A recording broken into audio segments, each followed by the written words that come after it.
ఇంకొంతమంది చూస్తున్న ఈ మధ్య కాలంలో వాళ్ళే ధర్మాన్ని మూస్తున్నట్టుగా, వాళ్ళే ధర్మానికి ప్రతీకలైనట్టుగా ఒక ఆయన మా ప్రొఫెసర్ నాగేశ్వరరావు గారు ఉన్నారు.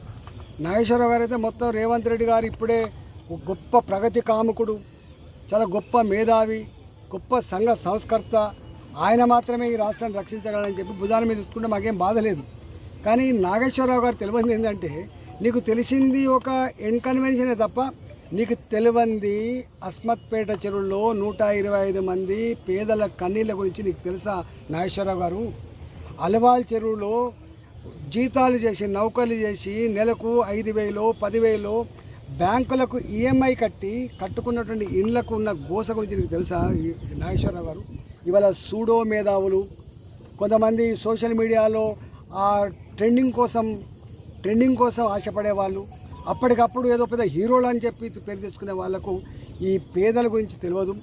ఇంకొంతమంది చూస్తున్న ఈ మధ్యకాలంలో వాళ్ళే ధర్మాన్ని మూస్తున్నట్టుగా, వాళ్ళే ధర్మానికి ప్రతీకలైనట్టుగా ఒక ఆయన మా ప్రొఫెసర్ నాగేశ్వరరావు గారు ఉన్నారు. నాగేశ్వరరావు గారు అయితే మొత్తం రేవంత్ రెడ్డి గారు ఇప్పుడే ఒక గొప్ప ప్రగతి కాముకుడు, చాలా గొప్ప మేధావి, గొప్ప సంఘ సంస్కర్త, ఆయన మాత్రమే ఈ రాష్ట్రాన్ని రక్షించగలరని చెప్పి భుజాల మీద తీసుకుంటే మాకేం బాధ లేదు.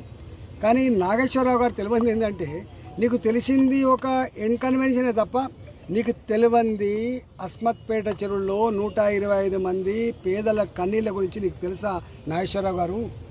అలవాల్ చెరువులో జీతాలు చేసి నౌకర్లు చేసి నెలకు 5,000 10,000 బ్యాంకులకు ఈఎంఐ కట్టుకున్నటువంటి ఇండ్లకు ఉన్న గోస గురించి నీకు తెలుసా నాగేశ్వరరావు గారు?